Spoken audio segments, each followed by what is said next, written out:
आप सभी को नमस्कार। आज हम पदार्थ की अवस्था के चौथी और पांचवी अवस्था के बारे में चर्चा करेंगे। ठोस द्रव गैस के बारे में मैंने बता दिया है। चौथी अवस्था जो है आपकी वो है प्लाज्मा।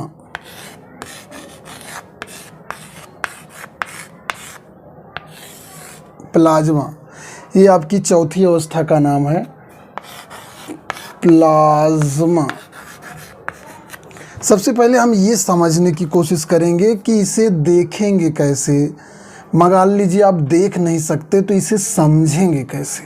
सबसे महत्वपूर्ण यही है, क्योंकि ठोस द्रव गैस सभी जानते हैं, सभी देख सकते हैं, मैंने आपको दिखा सकते हैं, बता सकते हैं, महसूस कर सकते हैं, लेकिन ये जो है हायर लेवल पर जब प्रयोग किया जाता है तो वही साइंटिस्ट लोग ही जान सकते हैं। तो हम ये जो प्लाज्मा जो है, जो बल्ब जलता है, ट्यूबलाइट जलती है, आपको पता है जो आपका बल्ब जलता है उसमें जो घर में बल्ब मान लीजिए जलता है, अब तो ट्यूबलाइट जलती है, इसमें अक्रिय गैस भरी जाती है। इन अक्रिय गैस के भी कारण जो है बल्ब में चमक होती है, ट्यूबलाइट में चमक होती है। और इन अक्रिय गैसों का सूक्ष्म रूप में आयनित होना, सूक्ष्म रूप में आयनित, देखिए आयन बनना और आयनित होना मैंने अच्छी तरह से लेक्चर्स में बताए हैं। तो यहाँ पर आयनीकृत होकर सूक्ष्म समय के लिए आयनीकृत होकर उपस्थित रहना एक तरह से प्लाज्मा कहलाता है। और प्लाज्मा के कारण ही चमक होती है। देखिए आप बल्ब को जलाते हैं, ये चमकने लगता है, बल्ब को बुझाते हैं, चमक चली जाती है।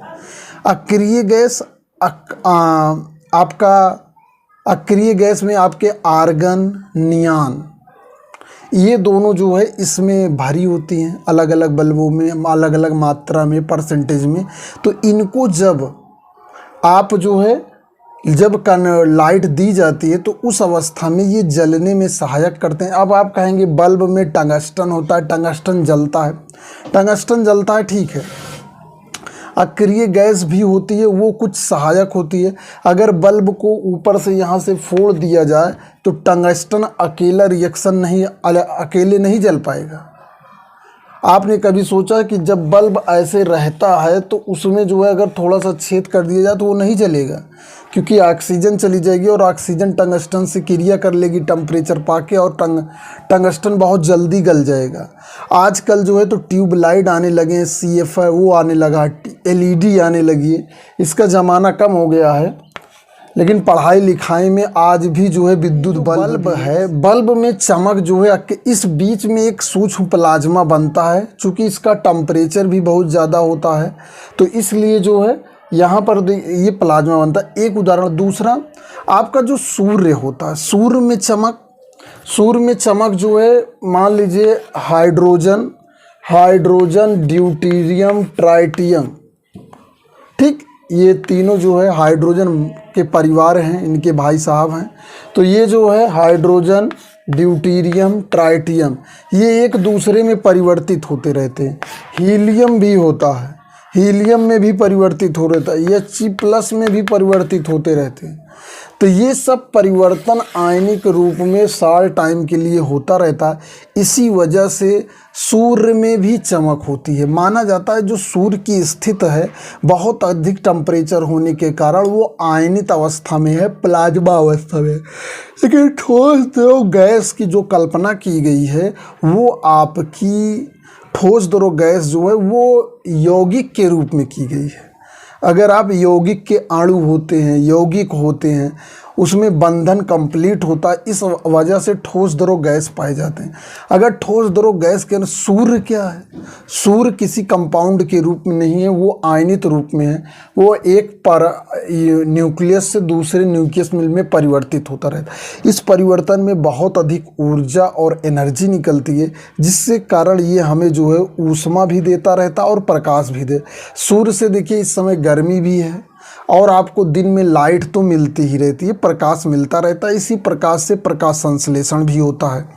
तो ये जो आपको क्लियर हुआ होगा, जो चौथी अवस्था है ये आपके बल्ब में ट्यूबलाइट्स में पाई जाती है प्लाज्मा, उदाहरण के तौर पे, जिसे साइंटिस्टों ने प्रयोग द्वारा सिद्ध किया है।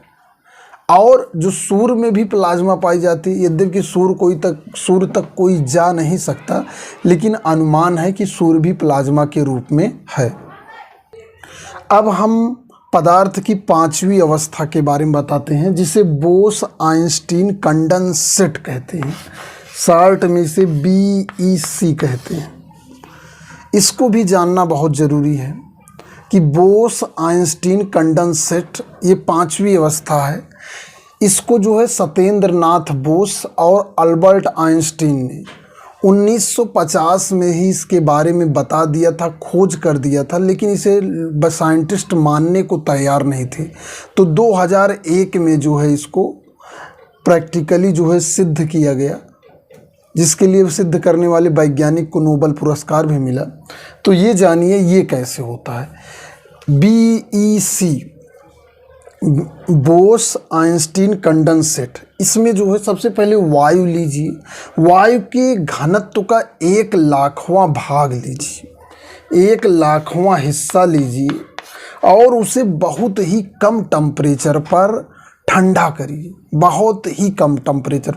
देखिए पहली बात तो ये गैस है, गैस को ठंडा करके द्रव बनाया जाएगा या द्रव को और ठंडा करके ठोस। देखिए गैस लिया गया, गैस के 1,00,000वें, परीक्षाओं में ये प्रश्न पूछ लिया जाता है कि कितना हिस्सा लिया जाता है। जैसे प्रश्न बच्चों, जैसे वायु है, वो जैसे आपका बोस आइंस्टीन कंडेंसेट में पूछ लिया गया, इसको कौन कौन से वैज्ञानिकों के नाम पे, इसका फुल फॉर्म क्या है, इसमें वायु का कौन सा भाग लिया जाता है, इसमें टेम्परेचर कम रहता है कि ज़्यादा रहता है। हम लोगों से इससे बहुत कम ही मतलब रहता है कि ये एक्चुअली में है क्या, एक्चुअली में ये प्रैक्टिकल हुआ कैसे, होता कैसे। हमारा काम है कि इसके मुख्य बिंदुओं को याद करना और जिससे जो है परीक्षा में आने पर हम सही उत्तर दे सकें। तो यहाँ पर जो है ये वायु का 1,00,000वां हिस्सा लेंगे, वो भी घनत्व का हिस्सा लेंगे। जो भी 1,00,000वें भाग का घनत्व जो लेंगे उसका इतना हिस्सा लेंगे। उसके बाद उसे बहुत कम टेम्परेचर पर ठंडा करेंगे, कंडेंस करेंगे। कंडेंसेशन क्या होता है ये भी जानिए। कंडेंसेशन, जैसे मान लीजिए टेम्परेचर गर्म है, अचानक हम टेम्परेचर डाउन कर देंगे तो उसमें अवस्था परिवर्तन हो जाता। कोई गैस है तो ठोस द्रव में बदल जाती, कोई द्रव है तो ठोस में बदल जाता है। तो ये अवस्था अचानक परिवर्तन होता है और उस अवस्था परिवर्तन के बाद जो सिचुएशन बनती है, जो अवस्था बनती है, उसे BEC बोस आइंस्टीन अवस्था कहते हैं। तो बच्चों ये जो दो अवस्थाएं हैं, ये आपकी परीक्षा की दृष्टि से प्लस आने वाली प्रतियोगी परीक्षा की दृष्टि से बहुत ही अति आवश्यक और महत्वपूर्ण अवस्थाएं हैं, क्योंकि ये नई खोजें हैं और नई खोजों पर जो है प्रश्न बहुत अच्छे बनते हैं। ठोस द्रव गैस सामान्यतः सभी लोग जानते हैं, उदाहरण जो है वो कक्षा 5 से ही पढ़ते चले आते हैं। तो ये जो दो अवस्थाएं हैं, इनके कॉन्सेप्ट आप अपने दिमाग में रखेंगे कि जो आपकी प्लाज्मा होती है, ठीक, अब एक प्लाज्मा आपके इसमें भी होती है, ब्लड में भी प्लाज्मा होता है, शरीर में भी। वो प्लाज्मा, यहाँ पर प्लाज्मा से मतलब है, जैसे मैंने कहा कि जो सूर्य का तापमान है वो आयनित रूप में है, आयन के रूप में है, उसी तरह बल्ब में भी है। और आपका जो है बोस आइंस्टीन कंडेंसेट, देखिए यहाँ पर कंडेंसेशन प्रक्रिया क्या होती है, अचानक टेम्परेचर को कम किया जाता है और अवस्था परिवर्तन हो जाता है। भाप, आप कंडेंसेशन का सबसे अच्छा उदाहरण, जब आप भाप जो है निकलती है गर्म करने पर, उसके बाद जब वो बाहर निकलती है तो पानी की बूंदों में परिवर्तित हो जाती है। ये कंडेंसेशन प्रक्रिया के थ्रू होता है। तो सबसे पहले आपको दिमाग में कंडेंसेशन प्रक्रिया का ध्यान भी रखना चाहिए, जिससे आप इसको पूरी तरह से समझ सकें कि गैस को कैसे कंडेंसेट किया जाता है। जैसे सामान्यतः गैस को जैसे द्रव में किया जाता है, द्रव को और कंडेंस किया जाता है अर्थात ठंडा किया जाता है, तो वो आपका ठोस में बदल जाता है। तो ये दोनों अवस्थाओं के बारे में आपने आज जाना। तो इस वीडियो में इतना ही। मैं गुलाब चंद मौर्य, साइंस टीचर। धन्यवाद।